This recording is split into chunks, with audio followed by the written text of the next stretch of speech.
Best attitude towards accounting with Pioneer.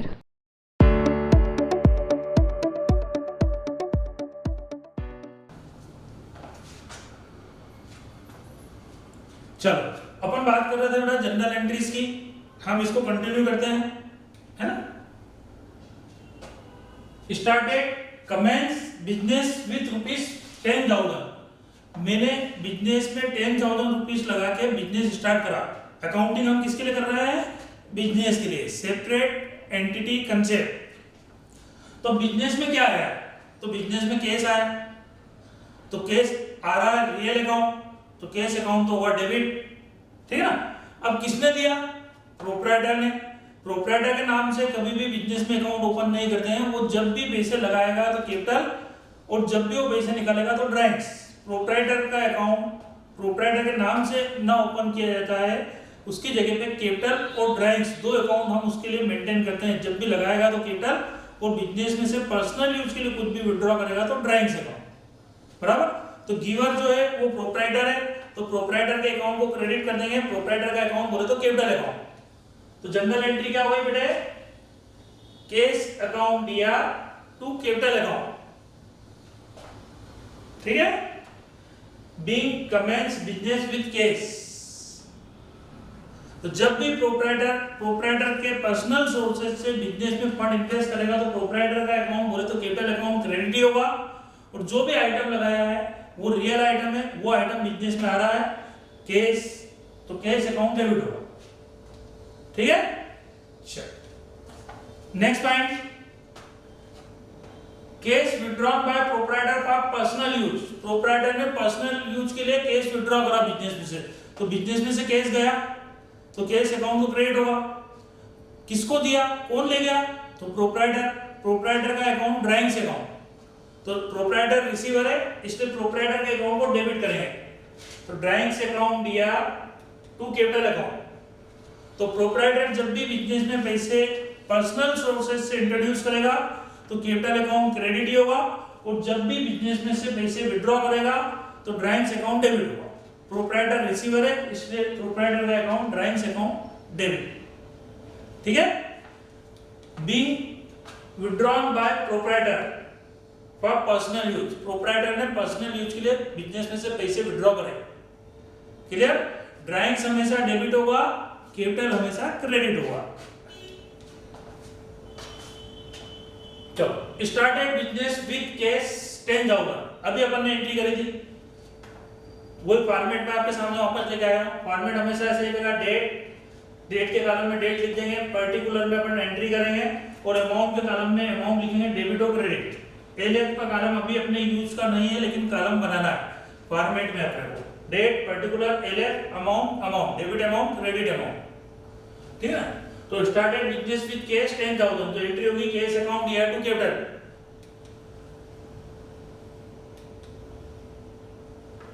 Started commence business with cash 10,000, goods 5,000, furniture 15,000।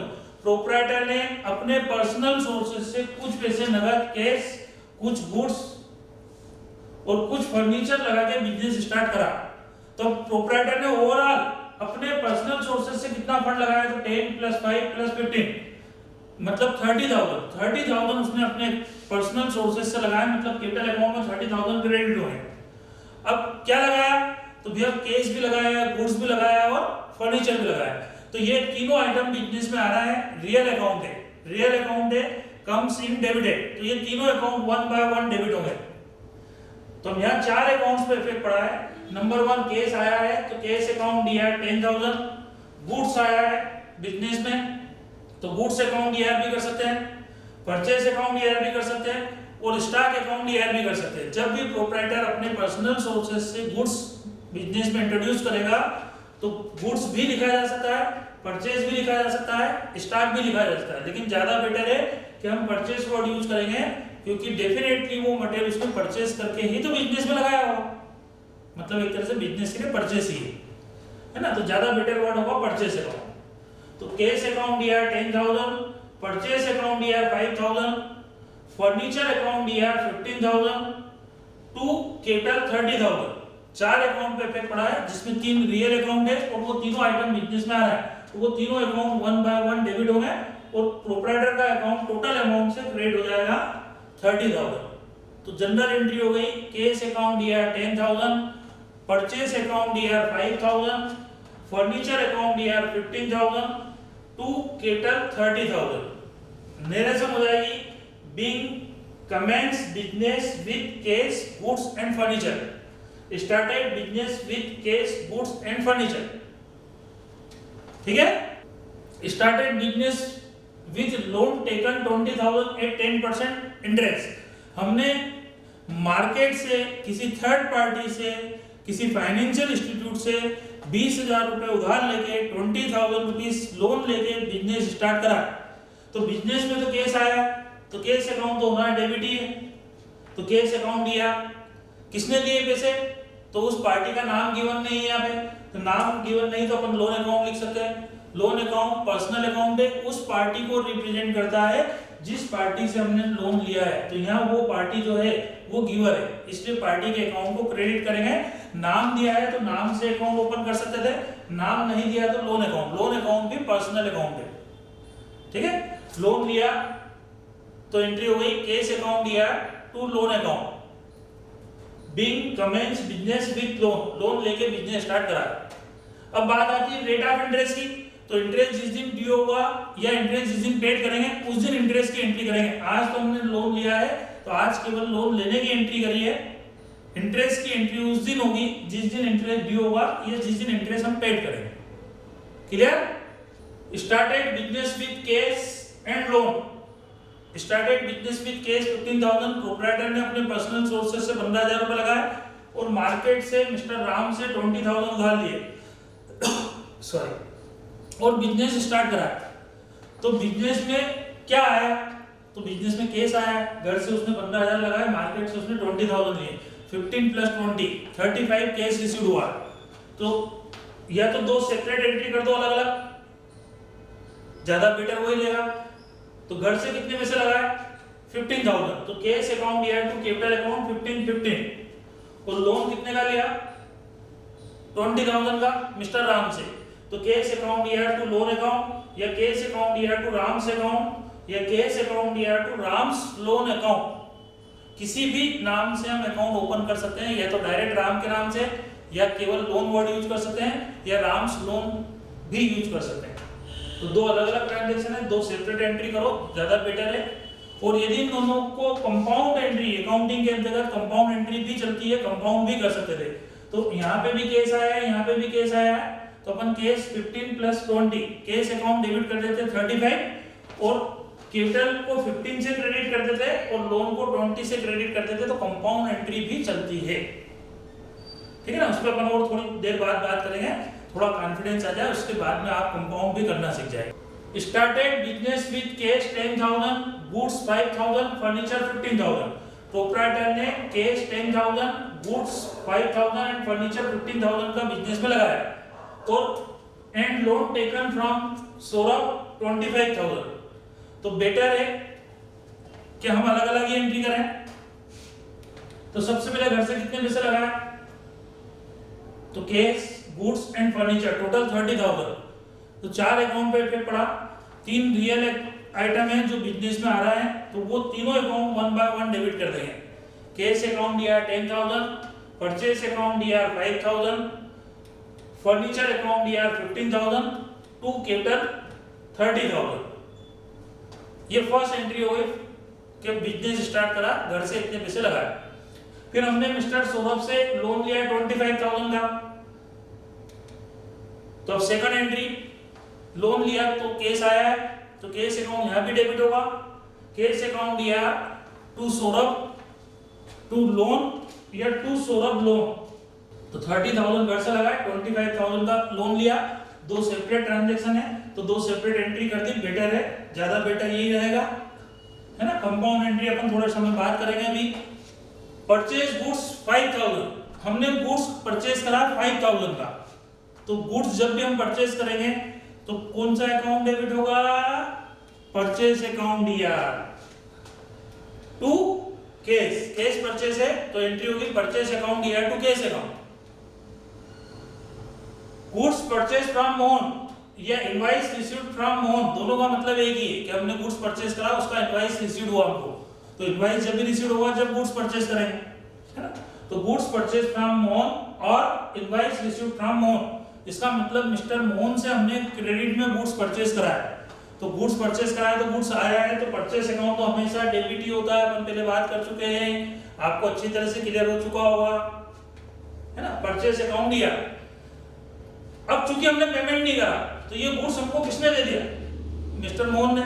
तो mister Mohan यहाँ पे giver है, इसलिए मोहन का अकाउंट हो जाएगा क्रेडिट, एंट्री हो गई परचेज अकाउंट दिया टू मोहन या टू मोहन्स अकाउंट।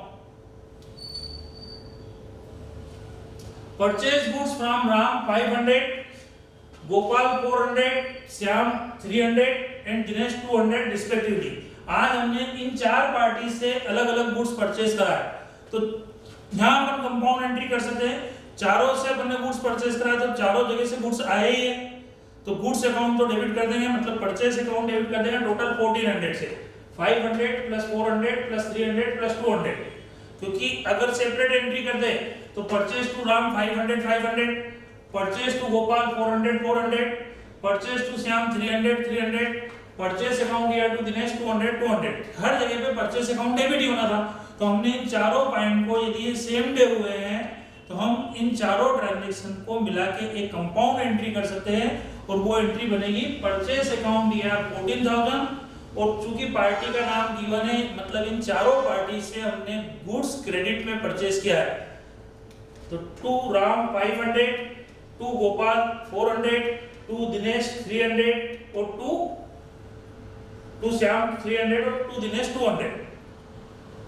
तो ये चारों अकाउंट क्रेडिट हो जाएंगे। यहाँ पे कुल 5 अकाउंट पे इफेक्ट पड़ा है, सभी पार्टी से हमने गुड्स परचेज करा है, तो परचेज अकाउंट को टोटल अमाउंट से डेबिट कर दिया, और इंडिविजुअल फिगर से उन पार्टीज के अकाउंट को क्रेडिट कर दिया कि इन पार्टी से इतने रुपए का मटेरियल परचेज करा है। तो ये हो गई कंपाउंड एंट्री। यहाँ 4 एंट्री करने की जगह पे हमने चारों की कंपाउंड कर दी, चारों में गुड्स परचेज करा है, तो परचेज अकाउंट तो ओवरऑल डेबिट ही हो रहा है, बराबर है। अब अपन बात करते हैं बेटा एक नए टॉपिक पे, नए पॉइंट पे। आपने वर्ड सुना होगा डिस्काउंट, ठीक है ना, डिस्काउंट। तो अब अकाउंटिंग के अंतर्गत डिस्काउंट कितने प्रकार के होते हैं? डिस्काउंट होते हैं 3 प्रकार के। Number 1 trade discount. सपोज करो कि कोई बिजनेसमैन ने कोई कमोडिटी परचेज करी 100 रुपीज में, तो 100 रुपीज उस कमोडिटी की उस बिजनेसमैन के लिए हो गई कास्ट प्राइस। कौन सी प्राइस? Cost price. उसने सोचा कि इसमें 300 प्रॉफिट के अपन ऐड कर लेते हैं, तो प्रॉफिट उसमें ऐड करा हमने 300, मतलब वो कस्टमर को उसकी प्राइस बताएगा कितनी 400 जो कस्टमर को प्राइस बताई जाएगी वो कहलाती है एमआरपी, मैक्सिमम रिटेल प्राइस। इसको कैटलॉग प्राइस भी बोलते हैं, इसको लिस्ट प्राइस भी बोलते हैं, उसके ऊपर प्रिंटेड प्राइस। तो कस्टमर को हमने बताई उसकी प्राइस 400, 100 का मटेरियल परचेज करा, 300 अपन ने पहले से उसमें मन से ही ऐड कर लिए है ना, और कस्टमर को प्राइस हमने कोट करी है MRP, catalogue price, list price 400, और हमने एक कोड लगा रखा ऑफर 50% डिस्काउंट। और ये डिस्काउंट सभी कस्टमर के लिए है, चाहे वो कस्टमर हमारे यहाँ से कैश में परचेज करे या क्रेडिट में परचेज करे, नगद खरीदे या उधार खरीदे, हमने सिंपल सा डिस्काउंट ऑफर कर रखा है 50%। तो 50% डिस्काउंट ऑफर कर रखा है, तो मेरे को मालूम है कि 400 का 50% डिस्काउंट दे देंगे, मतलब 200। तो नेट प्राइस इस कमोडिटी की बनेगी 200। 400 का 50% 200 डिस्काउंट माइनस करके इस कमोडिटी की नेट प्राइस बनी है 200। मेरे को भी मालूम है कि कस्टमर से 200 रिसीव होंगे, भले हम उसको प्राइस कोड कर रहे हैं, प्राइस बता रहे हैं एमआरपी 400, लेकिन ऑफर है 50% का, मतलब कस्टमर से 200 रिसीव होंगे। और बायर ने, कस्टमर ने भी जब देखा था कि यार इसकी 400 प्राइस लिखी है, डिस्काउंट है 50%, 200 माइनस हो जाएगा, मतलब 200 में अपने को पड़ेगी। तो बायर और सेलर दोनों को मालूम है कि जिसकी प्राइस एमआरपी 400 है, 50% डिस्काउंट माइनस करके उसकी प्राइस होगी 200। तो परचेसर के लिए परचेस प्राइस 200 है, और सेलर के लिए, बिजनेसमैन के लिए सेलिंग प्राइस 200। परचेसर अपनी बुक में परचेस की एंट्री 200 पे करेगा, और सेलर अपनी बुक में सेल्स की एंट्री 200 पे करेगा। तो ये डिस्काउंट ऐसा क्यों करा, दोनों एक दूसरे को बेवकूफ समझ रहे हैं। तो अब चूंकि कस्टमर ऐसे ही चाहता है कि यार हम जाए तो हमको डिस्काउंट मिलना चाहिए, तो हर बिजनेसमैन, हर व्यापारी क्या करता है, पहले तो उसमें एक्स्ट्रा अमाउंट ऐड कर देता है और फिर उसके सामने उस बार्गेनिंग करके रेट कम कर देता या ओपन ऑफर ही दे देता है कि सबके लिए ओपन ऑफर ही, आप बार्गेनिंग करो मत, सीधा 50% माइनस करके ले जाओ आप। तो अब इसमें कस्टमर को बड़ा अच्छा फील होता है, एक अच्छी फीलिंग आती है, अरे हमको तो 50% डिस्काउंट मिला। 50% डिस्काउंट नहीं मिला, आपने 100 की चीज 200 में परचेज करी है, ठीक है कि नहीं, लेकिन फिर भी कस्टमर को अच्छा लगता है। तो बिजनेसमैन के लिए ऐसी मजबूरी हो गई है कि वो कस्टमर को डिस्काउंट ऑफर करता है और कस्टमर की आदत रहती है बार्गेनिंग करने की कि यार कुछ कम हो जाए, है ना। तो बिजनेसमैन पहले से एक्स्ट्रा अमाउंट ऐड कर लेता है और फिर आपके सामने उतना माइनस कर देता है, आपको बड़ा अच्छा लगता है, गुड फील होता है, ठीक है कि नहीं। तो ऐसा बिजनेसमैन क्यों कर रहा है, तो ऐसा इसलिए कर रहा है कि ज्यादा से ज्यादा कस्टमर हमारे यहाँ से मटेरियल लेके जाए, ज्यादा से ज्यादा कस्टमर मटेरियल हमारे यहाँ से लेके जाए। अगर 10 कस्टमर आते हैं तो ये डिस्काउंट का ऑफर देके कम से कम 10 में से 5, 6, 7 कस्टमर हमारे यहाँ से मटेरियल लेके जाए और ऑफर मिलता है तो मैक्सिमम कस्टमर वहां से शॉपिंग कर लेता है, परचेज करता है, तो ज्यादा से ज्यादा बिजनेसमैन का मटेरियल सेल हो जाता है। तो ट्रेड डिस्काउंट ऐसा डिस्काउंट होता है जो दोनों ही पार्टी को मालूम है कि ये ऊपर के ऊपर ही माइनस हो जाएगा। बिलिंग जब होगी तो बिलिंग 200 की होगी, 400 उसकी प्राइस ही कोड नहीं होगी बिल के अंतर्गत, सीधी सीधी बिलिंग जब होगी तो वो 200 की होगी। बायर के लिए परचेज प्राइस 200 है और सेलर के लिए सेलिंग प्राइस 200 है। ऐसा बिजनेसमैन ने इसलिए करा है ताकि ज्यादा से ज्यादा कस्टमर हमारे यहाँ से माल लेके जाए, मतलब सेल्स को प्रमोट करने के लिए। ट्रेड डिस्काउंट हम कस्टमर को क्यों देते हैं, सेल्स को प्रमोट करने के लिए, टर्नओवर को प्रमोट करने के लिए कि ज्यादा से ज्यादा कस्टमर, मैक्सिमम कस्टमर हमारे यहाँ से माल परचेज करे। आगे बात समझ में। ट्रेड डिस्काउंट ऐसा डिस्काउंट है जिसकी बुक में कोई एंट्री नहीं होगी, आप उसकी एमआरपी में से जितने परसेंट डिस्काउंट है वो ऊपर के ऊपर ही माइनस कर दो, हवा में। कहां पे, हवा में, क्योंकि बायर को भी मालूम है कि इसकी प्राइस 200 है, सेलर को भी मालूम है कि इसकी प्राइस 200, खत्म बात। 400 तो केवल लिखी हुई है, एमआरपी है। आगे बात सबको समझ में। Number 2, cash discount. आज मेरे को किसी पार्टी से 1 लाख रुपए लेना है, हमारे बिजनेस में कहीं ना कहीं वो पैसे मेरे को 2 महीने बाद आना थे। कस्टमर से, पार्टी से वो पैसे कब आना थे, 2 महीने बाद। आज मैं मटेरियल सेल कर रहा हूं तो हमारे बिजनेस में कस्टमर को 2 महीने की क्रेडिट देते हैं, मतलब ये 1 लाख रुपए मटेरियल में आज सेल कर दूं या मेरे को किसी पार्टी से लेना है, लेकिन ये अमाउंट मेरे को रिसीव होगा आफ्टर 2 मंथ। लेकिन मैं चाहता हूं कि मेरे को ये अमाउंट इमीडिएटली जल्दी से जल्दी मिल जाए। यदि कस्टमर मेरे को 2 महीने बाद पेमेंट करेगा, मेरे को कोई ऑब्जेक्शन नहीं है, मैं पूरे 1 लाख रुपए लूंगा। लेकिन मैंने कस्टमर को एक ऑफर दिया है कि यदि इमीडिएटली पेमेंट करोगे तो 2% डिस्काउंट माइनस करके बाकी पेमेंट ले लूंगा। अगर 2 महीने बाद दोगे पेमेंट तो पूरे 1 लाख रुपए लूंगा। इमीडिएटली पेमेंट कर रहा हूं तो मैं 2% डिस्काउंट माइनस करके बाकी का अमाउंट ले लूंगा, आपको 2% डिस्काउंट दूंगा। तो डिस्काउंट 2% 2000, 1 लाख का 2% 2000। तो कस्टमर यदि मेरे को इमीडिएटली पेमेंट करेगा तो 1 लाख में से 2000 डिस्काउंट माइनस करके मैं एक्सेप्ट करूंगा, रिसीव करूंगा केवल 98,000 और हिसाब बराबर है। तो कैश डिस्काउंट, कैश पेमेंट होने पे दिया जाए, वो जो पेमेंट 2 महीने बाद आना था वो पेमेंट इमीडिएटली हमारे हाथ में आ जाता है। बस यही कि उसमें से कुछ पैसा कम हो जाता है। वो डिस्काउंट जो हमने ऑफर करा वो डिस्काउंट माइनस करके पार्टी हमको पेमेंट कर देती है। तो कैश डिस्काउंट हम कैश को प्रमोट करने के लिए देते हैं। कैश डिस्काउंट काहे के लिए देते हैं, कैश को प्रमोट करने के लिए। वो अमाउंट जो आफ्टर 2 मंथ रिसीव होना था वो अमाउंट हमको इमीडिएटली रिसीव हो जाएगा कि यदि आज ही पेमेंट करोगे तो 2% डिस्काउंट माइनस कर दो, बराबर है। और कैश डिस्काउंट की बुक में एंट्री होगी। कैश डिस्काउंट काहे के लिए देंगे, कैश को प्रमोट करने के लिए, और कैश डिस्काउंट की बुक में एंट्री होगी। मेरे को डेटर से, राम से 1 लाख रुपए लेना थे, 2% डिस्काउंट माइनस करके मैंने 98,000 एक्सेप्ट कर लिए। तो यहाँ 3 अकाउंट पे इफेक्ट पड़ा, राम का अकाउंट, डिस्काउंट अकाउंट और कैश अकाउंट। तो कैश रिसीव हुआ, कितना रिसीव हुआ,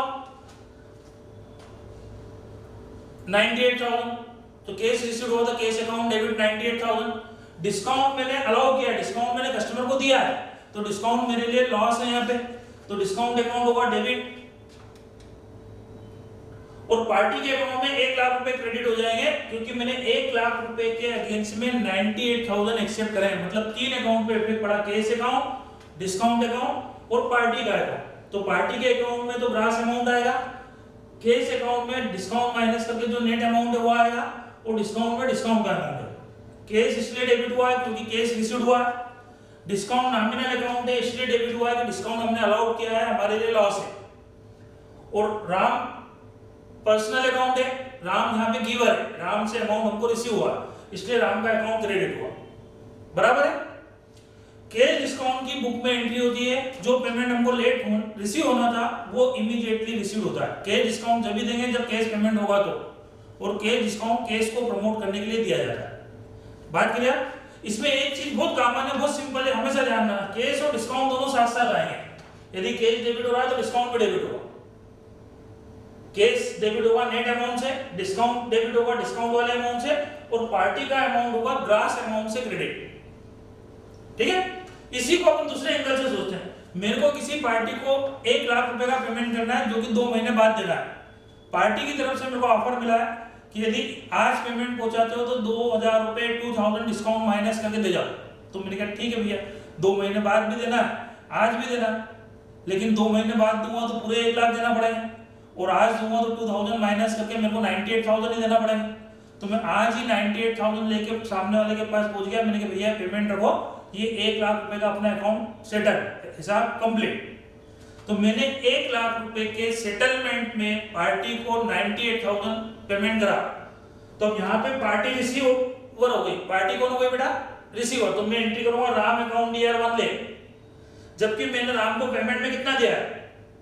केस गया है मेरे यहाँ से 98,000, टू केस अकाउंट 98,000, और मेरे को 1 लाख रुपए के फुल पेमेंट में सेटलमेंट में 98,000 का ही पेमेंट करना पड़ा है। मतलब मेरे को 2,000 का डिस्काउंट मिला, मजा आ गया, यही कमाया है ना। तो डिस्काउंट मेरे लिए यहाँ भाई इनकम, तो डिस्काउंट क्रेडिट हो जाएगा। जो अभी मैंने आपको बताया था, देखो कैश और डिस्काउंट दोनों डेबिट हो गए या दोनों क्रेडिट हो गए। जब हमको अमाउंट रिसीव होता है तो हम डिस्काउंट अलाउड करते हैं, तो एंट्री करेंगे कैश अकाउंट दिया, डिस्काउंट अकाउंट दिया टू पार्टी। और जब हम किसी पार्टी को पेमेंट करते हैं तो हमको डिस्काउंट रिसीव होता है, तो एंट्री होगी पार्टी अकाउंट दिया टू कैश टू डिस्काउंट। मतलब डिस्काउंट और कैश दोनों एक साइड आएंगे, या तो दोनों डेबिट में या दोनों क्रेडिट में। बात सबको समझ में आ गई? कैश डिस्काउंट काहे के लिए देते हैं? कैश को प्रमोट करने के लिए, जो पेमेंट लेट आना था वो जल्दी से जल्दी आ जाए, इसलिए हम कस्टमर को डिस्काउंट ऑफर करते हैं। Clear? Number 3, quantity discount. Quantity discount बहुत कॉमन चीज हो गई आजकल लोगों के लिए, सबके लिए, आपको मालूम ही है। बाय 2 गेट 1 फ्री, सीधा सीधा ऑफर है, 2 यूनिट खरीदो तो 1 यूनिट फ्री में ले जाओ। तो मैं कोई कमोडिटी परचेस करने गया, 1 यूनिट की प्राइस थी 500, और ऑफर मैंने देखा बाय 2 गेट 1 फ्री। तो मैंने कहा 1 यूनिट तो अपन खरीद रहे हैं 500 में, इमीडिएटली अपन एक और यूनिट खरीद लेते हैं। तो 1 + 1 टोटल यूनिट हो जाएगी 2, 500 + 500 टोटल अमाउंट हो जाएगा 1000। तो मैं 2 यूनिट खरीदूंगा तो मेरे को 1 यूनिट फ्री में मिल जाएगी, मतलब पेमेंट 2 बार करना पड़ेगा और यूनिट मेरे को मिल जाएगी 3, बराबर है ना। तो 3 यूनिट भी मेरे को कितने में पड़ेगी? 1000 में। तो सेलर के लिए 3 यूनिट गई, कितने रुपए में सेल हुई? 1000 में। और बायर के लिए 3 यूनिट रिसीव हुई है, कितने रुपए पेमेंट करना पड़ा? तो 1000। और पहले दिन ही मैंने आपको बताया था बेटा, मनी मेजरमेंट कंसेप्ट हम अकाउंटिंग में केवल मॉनेटरी टर्म में करते हैं, मनी को कंसीडर करते हैं, क्वालिटी क्वांटिटी को अकाउंटिंग में कंसीडर नहीं करते हैं। भले कितनी भी यूनिट गई हो, मटेरियल सेल हुआ कितने रुपए का? 1000 तक। तो सेलर की बुक में सेल की एंट्री 1000 से होगी, और बायर की बुक में परचेस की एंट्री भी 1000 से होगी, क्योंकि हम अकाउंटिंग के अंतर्गत क्वालिटी क्वांटिटी ग्रेड को कंसीडर नहीं करते हैं। तो देखा जाए तो क्वांटिटी डिस्काउंट का भी अकाउंटिंग में कोई फर्क नहीं पड़ता है। सेलर यही बोलेगा कि 3 यूनिट गई हमारी तो 1000 रुपए में, उसको मालूम है, क्योंकि उसने 2 यूनिट के साथ में तीसरी यूनिट के भी पैसे आपसे चार्ज कर ही लिए होंगे, भाव आपको रेट जो है बढ़ा के बताया होगा। तो उसकी 3 यूनिट बिक गई 1000 में, और परचेसर ने 3 यूनिट परचेस करी 1000 में। तो अकाउंटिंग में हम क्वांटिटी को कंसीडर नहीं करते हैं, केवल अमाउंट को कंसीडर करते हैं। तो इसलिए क्वांटिटी डिस्काउंट का भी अकाउंटिंग में कोई फर्क नहीं पड़ेगा, क्वांटिटी डिस्काउंट की भी बुक में कोई एंट्री नहीं होगी, no entry for quantity discount.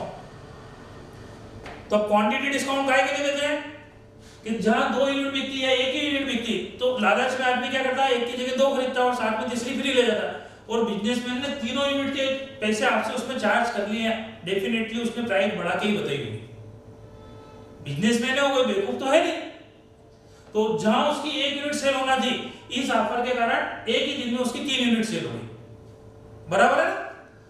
तो ट्रेड डिस्काउंट काहे के लिए देते हैं, टर्नओवर को प्रमोट करने के लिए, ज्यादा से ज्यादा कस्टमर हमारे यहां से माल लेके जाए, ठीक है ना। और ट्रेड डिस्काउंट की बुक में कोई एंट्री नहीं होती है।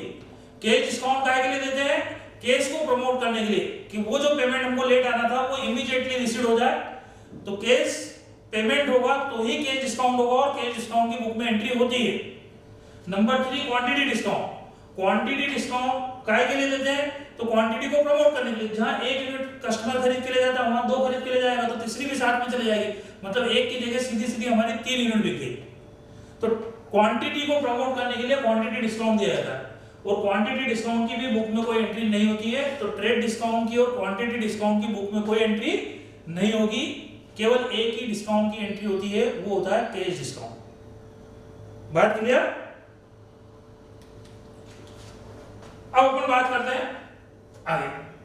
गुड्स परचेज फ्रॉम राम 5000, एक 10% ट्रेड डिस्काउंट। राम से मैंने गुड्स परचेज करा 5000 का, और डिस्काउंट ऑफर है कितने परसेंट, 10%। कौन सा डिस्काउंट है, कौन सा, टीडी, ट्रेड डिस्काउंट। और अभी अपन ने बात करी है ट्रेड डिस्काउंट की बुक में कोई एंट्री नहीं होती है, ऊपर के ऊपर ही अपन माइनस कर देंगे। तो गुड्स की एमआरपी है 5000 लेस ट्रेड डिस्काउंट 500, 10%, तो परचेस प्राइस होगी 4500। हम परचेस की एंट्री 4500 से करेंगे, बस दैट्स ऑल। अब आपकी नेट परचेस जो है वो 5000 की नहीं है, नेट परचेस है 4500 की। तो परचेस की एंट्री कर दो, अमाउंट होगा 5000 की जगह पे 4500। परचेस की एंट्री क्या होगी, परचेस फ्रॉम राम, मतलब क्रेडिट परचेस है। तो परचेस अकाउंट दिया टू राम 4500, 4500, बराबर है।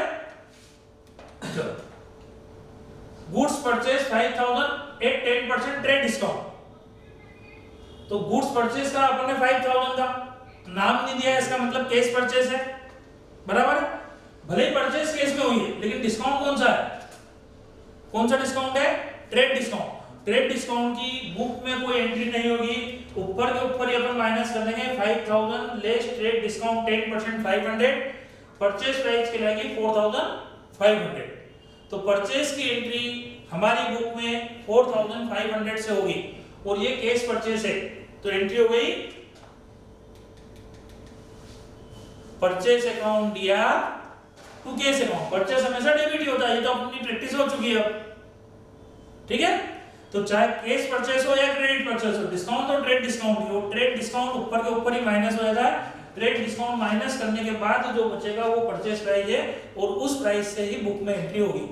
कैश परचेस है तो परचेस अकाउंट दिया टू कैश, और क्रेडिट परचेस करिए तो परचेस अकाउंट दिया टू पार्टी, बराबर है।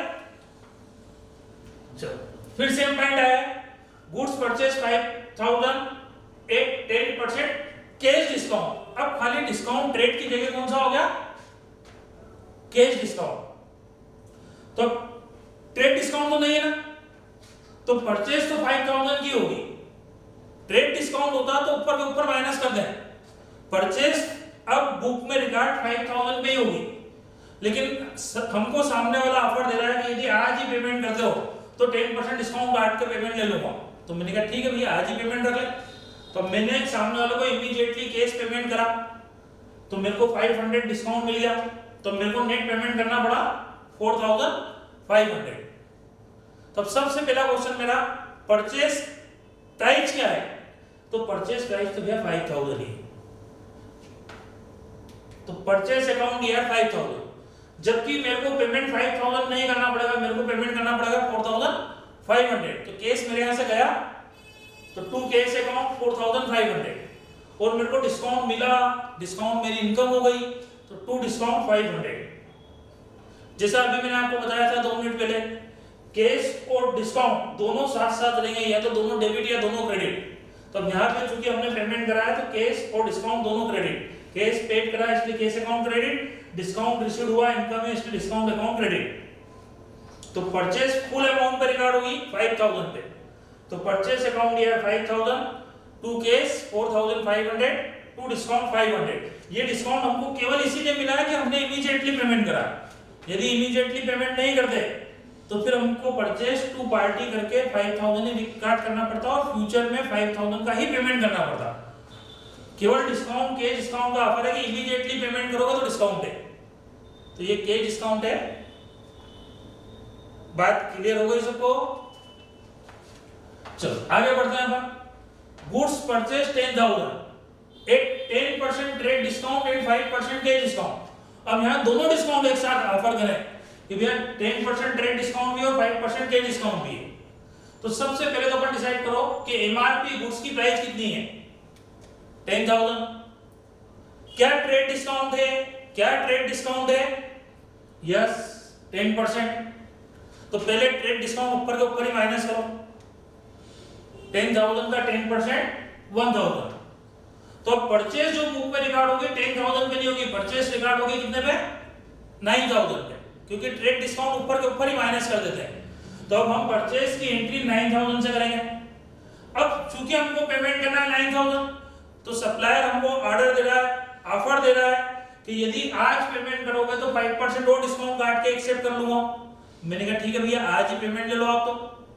तो मैं इमीडिएटली पेमेंट कर रहा हूँ 9,000 का, तो अब मेरे को जो कैश डिस्काउंट मिलेगा वो 9,000 पे मिलेगा, 10,000 पे नहीं मिलेगा, क्योंकि 10,000 तो गुड्स की एमआरपी थी और ट्रेड डिस्काउंट 10% था, वो ऊपर के ऊपर ही माइनस हो गया। तो परचेस प्राइस तो कहलाएगी 9,000 की, परचेस अकाउंट डेबिट होगा, परचेस की एंट्री 9,000 पे होगी। लेकिन इमीडिएटली पेमेंट कर रहा है तो 9,000 का 5%, 9,000 का 5% कैश डिस्काउंट 450 माइनस करके अपन इमीडिएटली पेमेंट करेंगे 8,550, बराबर है। तो सबसे पहले परचेस अकाउंट डेबिट होगा किस अमाउंट से? 9,000 से।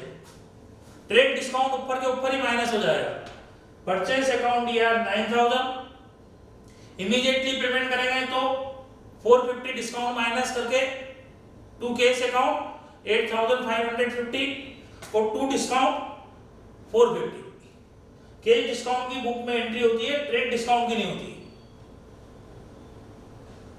बराबर है। बात क्लियर हो गई सबको? ठीक है, आज अपन यहीं तक करते हैं, नेक्स्ट लेक्चर में अपन इसको कंटिन्यू करेंगे।